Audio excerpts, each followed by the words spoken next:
NFL draft storylines after week 15. Is Keon Coleman a lock for the top 10 of the 2024 NFL draft? If not, where could he land?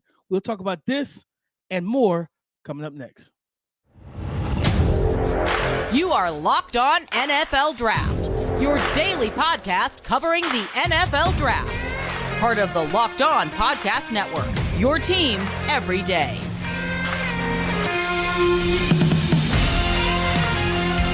What's up, Locked On family? Welcome back to the Locked On NFL Draft Podcast, your daily podcast covering your favorite draft prospects, part of the Locked On Podcast Network, your team every day. I'm your boy, Damian Parson, always on the ones and twos. You can find and follow me on X at DP_NFL. I am a senior draft analyst and national scout. And guys, I got to kick this thing over to my guy, Keith Sanchez, Mr. LSU, 2019 national champion, LSU Bengal Tigers. You can find and follow him on X at The Talent Code. Keep talking to him, baby.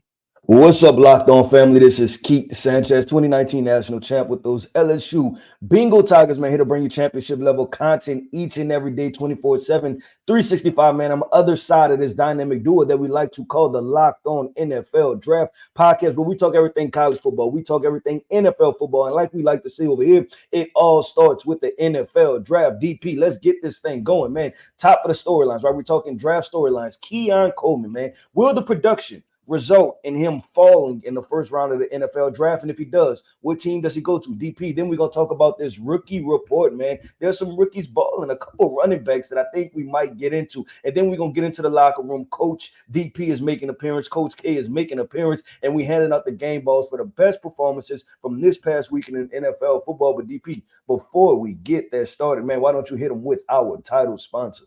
Of course, Game Time, guys. Download the Game Time app, create an account, and use the code LOCKEDONNFL for $20 off your first purchase. Last-minute tickets, lowest prices guaranteed. And I got to also tell you, thank you for making Locked On NFL Draft your first listen today and every day. Shout out for being our everydayers.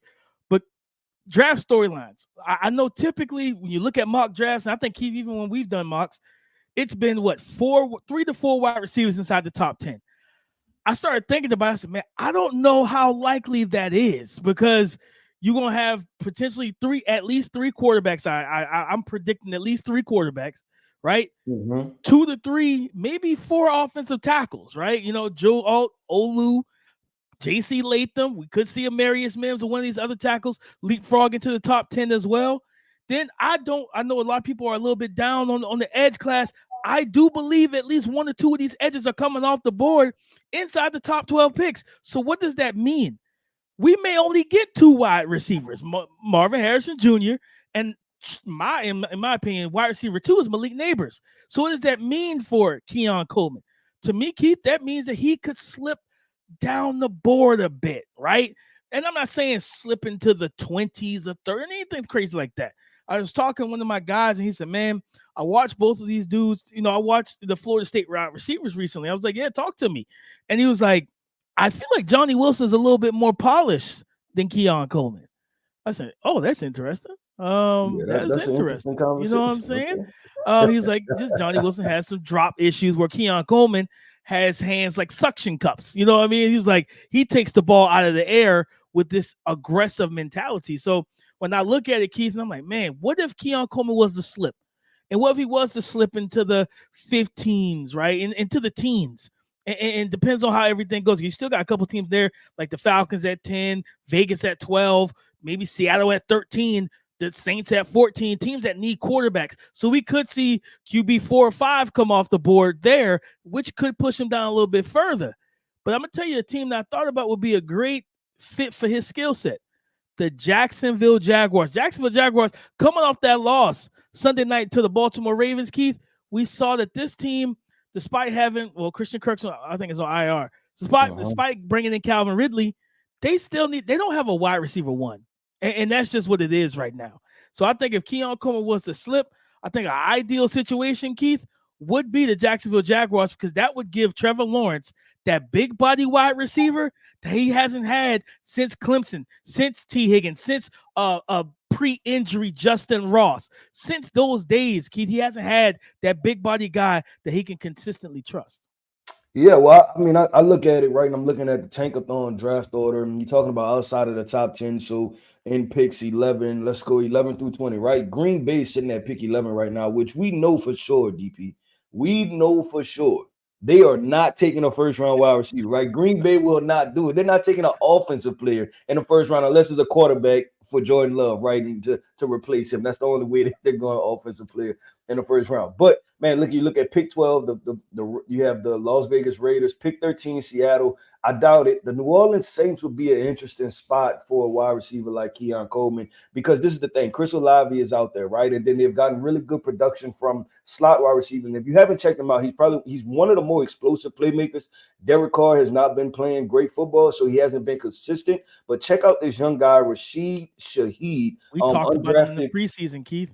Yes, he's a second-year guy. And he consistently shows as a big play type of player. So you have him, you have Chris Olave. What they're missing is that big body, physical XY receiver. And the Saints have been holding on to this Michael Thomas situation. And I've been holding on to this Michael Thomas situation, to be completely honest, because I'm like, hey, the guy, I just didn't believe that he'd just fall off, right? But now this is not just a turn a page and fall off. We're 3-4 years into this process of what is going on. So I think they just need to get young at that position anyway. So that the Saints will definitely be somebody, DP, that I look for, a Keon Coleman type player. Then the next team, DP, that because I Denver, I can see them potentially going right. Maybe not so much, but Pittsburgh. I think Pittsburgh is a prime spot. You get George Pickens, you get Keon Coleman, you get Deontay Johnson, and then you go and spread the football out. Bring a brand new offense in there. Stop doing this. Kenny Pickett is a guy that wants to drop back. He wants to spread the football around the field. Let him dink and dunk it down the field and give him the weapons. And I think Keon Coleman will probably be the most complete wide receiver on in that receiver room, right? And then now you let George Pickens do what he does. You let Deontay Johnson do what he does. So that's the other team, DP, when I look at inside this top 20 of teams that can definitely go wide receiver. I mean, you finish out with Buffalo, which potentially Buffalo could, but I think if they miss the playoffs, they may try to address another position. I don't know. Buffalo would be an intriguing spot, but you know what? I'm about to pass up Arizona. Arizona would be key, right? Like if the Cardinals can find a way to double down and fill a position of need at the top 5, top 10 picks, and then come back and get Keon Coleman in the back end of the second round, and then they finish that thing out with Tampa Bay and Minnesota. In Minnesota, you don't need no more wide receivers, right? You got two potential all-pro guys, right? You got two for sure Pro Bowl. Let me say you got two Pro Bowl-esque type wide receivers. 100%, Keith. And I think the Buffalo, when I saw them at 18, because they're slightly out of the playoff picture just at the moment, and they control their own destiny. When I saw them at 18, I said, man, that's an intriguing situation, because could Keon Coleman bring more consistent big playability than Gabe Davis? I think so. You know what I'm saying? 1,000%. I think with Josh Allen throwing the football, yes. Yeah, and it's because Keon Coleman is more versed in what he can do. He's not the routes that Gabe Davis is going to run before the game's going to start, right? You know you're going to get the skinny post, you're going to get the post, you're going to get the go ball, right? But Keon Coleman he has the ability to run the entire route tree, which means you can put him in different positions, which means you can move Stephon Diggs around, and then now you insert that Khalil Shakir situation, and then now you have 3 wide receivers that can actually really go, and then you also throw in a Dalton Kincaid. Now that seems like an offense that's ready to bounce back, right? From what you can say, in a sense, so far for the Buffalo Bills, it's kind of been a disappointing NFL season. But DP, man, we're talking about drafting these rookies, right? We talk about Keon Coleman and where will he go, but man, we have to turn the page to the rookie report, man. These running backs are balling, man. And there's a running back that was too short, that was too slow, right? That wasn't big enough, DP, and he is straight up balling, man. We're going to get into that conversation. I'm not going to tell you the name, man. Stay tuned for the next segment, man. We're going to get into this conversation about this running back that is putting up numbers. Guys, you shouldn't have to worry when it comes down to trying to buy tickets to your next big event, but if you wait to the last minute of the moment, you will, because at the last moment, you're trying to find the best deals, you're competing with other buyers, and you're trying to avoid dealing with crazy scammers and scalpers, okay? But let me tell you about Game Time. Let me introduce you to the fast and easy way to buy tickets for all the sports, music, comedy, and theater events near you. What else do they offer, DP? Tell us about the benefits. Well, guys, listen up. Last-minute tickets, flash deals, zone deals. Their tickets are easy to find and buy. And my favorite aspect of it all, they show the views for all the seats in the venue. So before you purchase that ticket, you know what type of vantage point you will have. Guys, right now, if you're in the Charlotte area, right before Christmas, December 23rd, you want to see Nikola Jokic and the Denver Nuggets, the reigning defending NBA champions, versus the Charlotte Hornets. You can go see them for, it's cheap on the Game Time app. It's $26. So go download the Game Time app, okay? Create an account and use the code LOCKEDONNFL for $20 off your first purchase. Rookie report. Keith, you said too short, too slow. Yep. Not big enough, right? Yep. And as you kept listing off those labels, I thought to myself, he's got to be talking about one man over there on the opposite side of the coast. You talking about Kyren Williams? I am talking about Kyren Williams. He's not a quote unquote rookie, but we're gonna talk about him because he's a second-year player, and he didn't do a whole lot last year.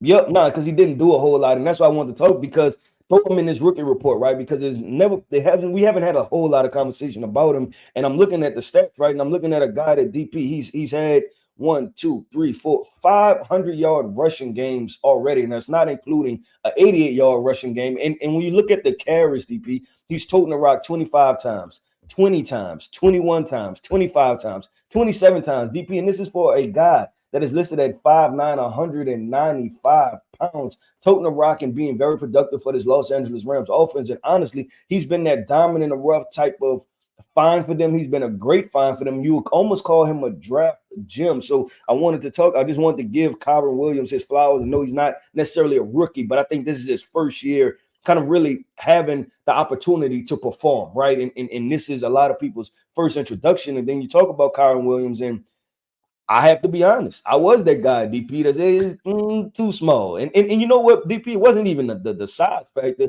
but it was the size combined with the 4.7 40, right? It was like, I don't know what to do with this, DP.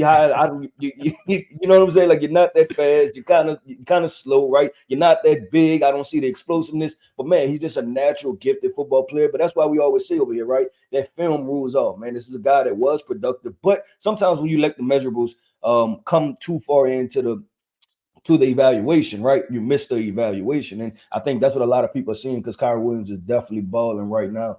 I love that, Keith. And just for some context for the fan that's listening, he's 12th in carries with 186 carries. He's 4th in rushing yards with 953. He's tied for 9th in rushing touchdowns with 8.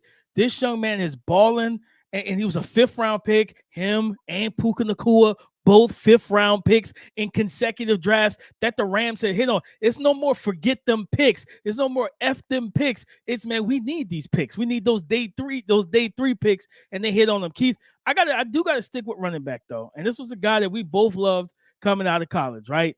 Jahmyr Gibbs, man. We've talked about him a lot, you know what I'm saying? But to come off a game against the Denver Broncos this past weekend, 11 carries, 100 rushing yards, 9 yards per, a rushing touchdown, added 2 receptions for a touchdown. And, if you remember early in the season, it was a lot of, man, the Lions don't know what they're doing with Jahmyr Gibbs. Why they keep running David Montgomery? And I just sat back and I chilled. I listened to all the people were worried. I wasn't really worried. I said, man, there's no way in the world. Ben Johnson, who's one of the best offensive coordinators in the game, they're going to spend a 12th pick in the draft, a top 15 pick on a running back that they're not going to use at all this season. Absolutely not. They had a plan. They wanted to go ahead. Hey, listen, when you got a guy that's on a cheap contract in terms of a veteran, that's going to be your kind of bell cow early as you allow your offense to knock the rust off and get the wheels and the nuts and bolts of the machine, get them well oiled so that train can flow freely.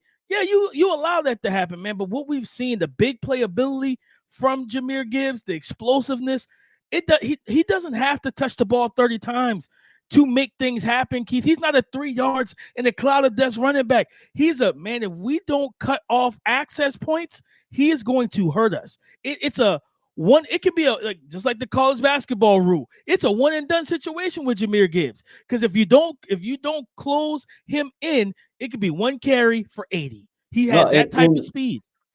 And when you watch the film, DP, you see that so many times that it's like, This guy is one shoestring tackle away from breaking probably about 5 50-yard runs, right? It's one defender breaking him down by his shoestrings. It was like, you know what? That would have been another one. That would have been another one. That would have been another one, man. And still, when you think about him being a rookie, DP, that's the fun part, right? Because they always talk about that your first year to your second year is your biggest jump as a player, right? So you think about, okay, will he be able to get a little bit more contact balance, right? Or will he be able to understand the creases, right, on the NFL level just a little bit more? But I think about the times, DP, when we talk about, like you said, reflecting back on the draft and him not getting utilized, but then also the criticism of drafting this player, right? And I'm going to go with the other one, right? Sam LaPorta, 3 touchdowns in the very same game. And it's like, I just, and we talked about it on this podcast again and again. Like we say, man, just draft the good players. Like if you need that position and it's a premium player sitting at that position, draft them, right? Don't worry about, oh, well, the NFL doesn't perceive this, right? Like stop with the groupthink mentality and the groupthink approach. Just simply say, hey, I've evaluated this player. This player is special, right? Because this is what we've consistently seen around the NFL. No matter, like teams are constructed differently throughout the NFL, right? The way that I'm trying to think. The way that the Kansas City Chiefs have won in the past, right, are not the way that the 49ers won in the past, right? And the 49ers have their premium positions are, a wide receiver that's a running back, right? And then a running back that's a running back, right? And then a tight end that's a tight end, right? Like that's what their premium positions are. But that's not what the Kansas City Chiefs of old were, right? When they had Tyreek Hill and then they had, they insert a couple running backs out of the backfield, but it was Patrick Mahomes led, right, to get them to the Super Bowl and win the Super Bowl. So it's more than one ways to build a franchise and build this program, but and I definitely wanted to give credit. Go ahead. I'm about to say winners, like you said, at some point we have to understand winners zig when everybody else zags, right? Like Bill Belichick and Tom Brady them didn't structure their offense the way everybody else structured their offense during the prime of those runs, man. They were very versatile. Okay, we can run it 50 times. We also can throw it 60. And my quarterback knows what to do with the ball. So I like that. Keith, I wanted to highlight you because you brought up Sam LaPorta, who I think is going to hit 1,000 yards on this season. He's going to be the fourth, he's next up. Tight end in history to do it seems like after Travis Kelce, he's next up. It's like that guy, right? That tight end. 100%, man, 100%. But I got to go to the Green Bay Packers. I want to highlight their 3 rookies: Dontayvion Wicks, Tucker Kraft, and Jayden Reed. Man, Dontayvion Wicks, this past weekend against the Tampa Bay Buccaneers, 6 receptions off of 7 targets, 97 yards, receiving over 16 yards per. Tucker Kraft, 4 receptions, 57 yards, 14 yards per, and a touchdown. Then Jayden Reed, 6 receptions, 52 yards, and a touchdown. Man, just young players, man. Young players that they got. Tucker Kraft was tight end too. Luke Musgrave was their first tight end drafted. They didn't get Jayden Reed until 3rd round. They got Dontayvion Wicks 4th, 5th round. Like now they got Dontayvion Wicks, I think, in the 7th. I believe it was day. I think it was day 3. So it's to go on that type of run. You know what I mean? 2 tight ends. 2-3 wide receivers, like to do what they've done, to add that to Christian Watson and Romeo Doubs. I got to give that GM, that brass love, and these young players are playing well. And it's crazy enough. Trust the tape and you trust the Senior Bowl because Dontayvion Wicks was out there cooking. Jayden Reed was showing out what he was able to do. You know what I mean? Luke Musgrave showed that he was 6'6", 250 and had 4.5, 4.6 speed, right? Christian Watson the year before did his thing. I think Romeo Doubs was out there as well. So one thing that we know about the Green Bay Packers, Keith, they love the Senior Bowl for pass catchers. Oh, yeah. Hey, they love the Senior Bowl for pass catchers, and this team is also built for the future when you look at what they've drafted right now. I think just to kind of blitz up like a need, right? They took the skill position group and said, we need to upgrade it. Now we know they wasn't going to spend a 1st round pick, right? But they spent their 2nd, 3rd, 4th, 5th, 6th, and 7th, right? They went all in after that DP on, I guess, addressing that positioning. And I think it's going to pay big dividends. And I think it's going to pay big dividends in this way, DP. When you look at the future of the Green Bay Packers, right, from a draft perspective, could it be the 2026 draft if the Jordan Love situation doesn't pan out? And they say, you know what? We have the capital to go get a quarterback, and we have Jayden Reed, Dontayvion Wicks, Luke Musgrave, Tucker Kraft, right, Christian Watson, Romeo Doubs. Now it's like, man, that's one of the best like skill groups that there is out there, and then now we just have to add a quarterback. So they put themselves in a good situation to transition or to stabilize one way or the other. But DP, it's time to make that appearance, baby. Get the hat, get the whistle, man. Coach DP is making an appearance. Coach K is making an appearance, man. We're about to hop into the locker room and pass out the game balls for the best performances from this past NFL Sunday. When you're hiring for your small business, you want to have as many qualified and top-tier candidates as possible to interview. That's why you have to check out LinkedIn Jobs. Guys, LinkedIn Jobs has the tools to help you find the right professionals for your team faster and for free. LinkedIn is not just another job board, okay? LinkedIn has a vast network of more than 1 billion professionals, which makes it the best place to hire. Hiring is easy when you have that many quality candidates. So easy, in fact, that 86% of small businesses get a qualified candidate within 24 hours. LinkedIn knows and understands that small businesses are wearing so many hats and might not have the time or resources they need to hire. All right. So thankfully with LinkedIn, the process is intuitive, quick, and easy. So post your job for free at linkedin.com/lockedonnfl. That's linkedin.com/lockedonnfl to post your job for free. Terms and conditions apply. Coach DP's game ball of week 15. Man, there's a couple guys I kind of flip-flopped to who I was going to give it to, Coach K, but I got to go to Tampa Bay.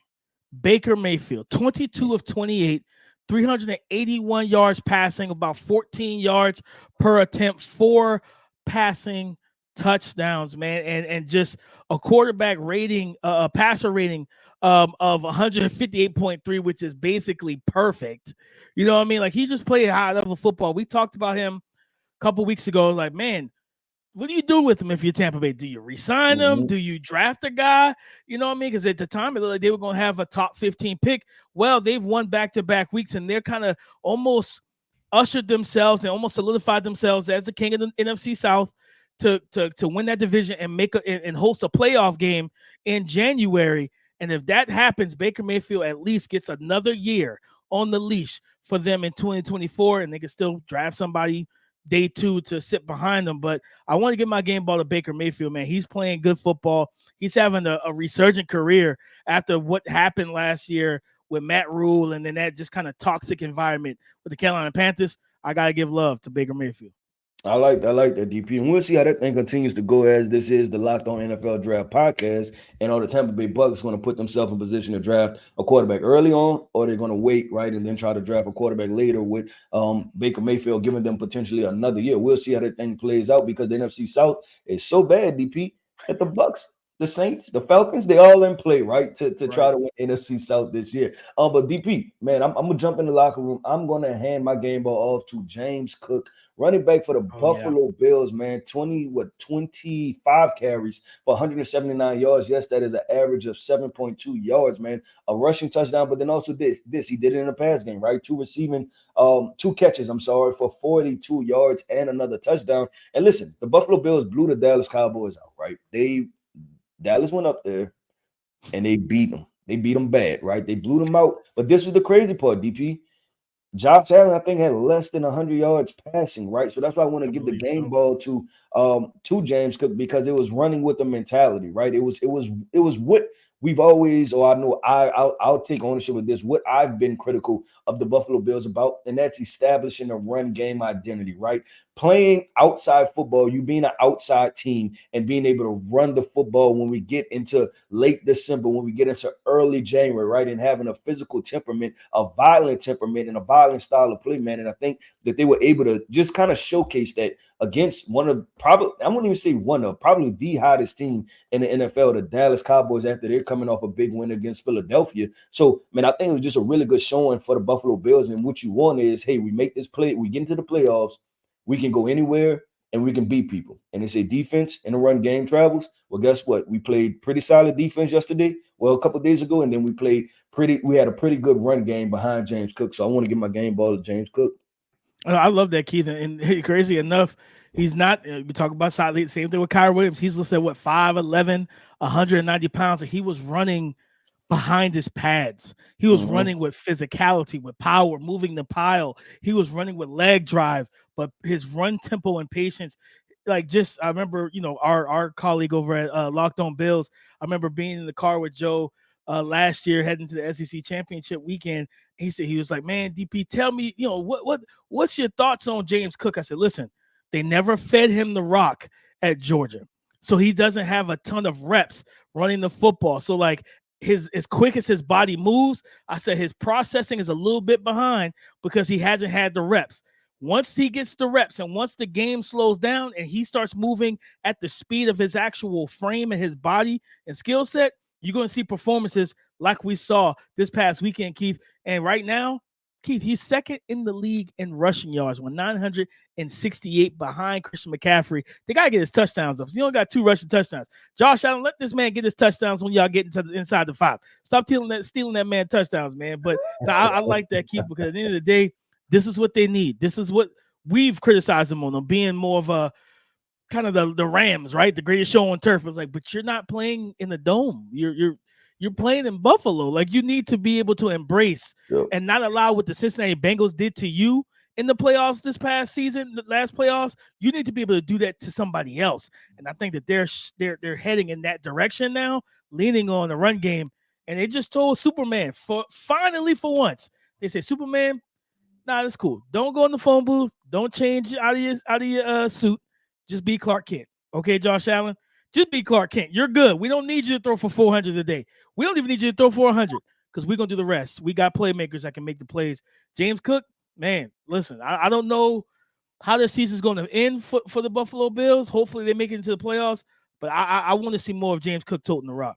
Yeah, they have to, man. And like we said, it's just a balance with the Buffalo Bills, man. It was really good showing. You know what I'm saying? Just and like you said, I think that's the biggest point is those games, and we talked about it with the Bills before. Those games where Josh Allen doesn't have to have it all. And even if he tries to have it all, and you're like, you know what, you don't have to do it, right? Let's just hand this football off. Today is just not your day. And that's perfectly fine. Nobody bats 1,000% out there in NFL games, right? Sometimes the defense just has you. Sometimes you're just not on your A game. So, man, that was a really good showing. But, DP, it's always a really good showing. Always a really good showing is the Locked On NFL Draft podcast, man, with your 2 guys, the dynamic duo, man, taking care of everything NFL draft-wise, man. I want to say shout out to our everydayers. Thank you for tapping in each and every single day, man. If you haven't commented already, go ahead and comment. If you haven't liked, go ahead and like. And if you're not subscribe to the channel. It is draft season, man. There are teams getting eliminated from playoffs, right? So this is where you want to come to figure out, how does my team make the playoffs next year, right? And if your team makes the playoffs and they get bounced early, this is where you want to be. So stay tapped in with the Locked On NFL Draft podcast each and every day, 24/7, 365. I am Keith Sanchez. You can find me on X at The Talent Code, man. That is my co-host right there. That is DP, Damian Parson. You can find him on X at DP_NFL, man. And like we always like to say, man, y'all talk to us because we like to talk back. Go subscribe and follow for free on YouTube or wherever you listen to podcasts to get the latest episode as soon as it is available. Thank you for making Locked On NFL Draft your first listen today. And everyday shout out for being our everydayers. Guys, later on this week, tomorrow, and the next day after, we are scouting the Senior Bowl. We're gonna have 6 for over the next 2 days. 6 more prospects from the Senior Bowl roster that we've went to the tape, and we're gonna tell you what they can do, what they can offer your NFL team, but what they can earn and bring to themselves in terms of value down in Mobile next month. The Senior Bowl is almost here, so we're back to scouting the Senior Bowl. But guys, as always, come and join the conversation again tomorrow on the Locked On Podcast Network. Your team every day.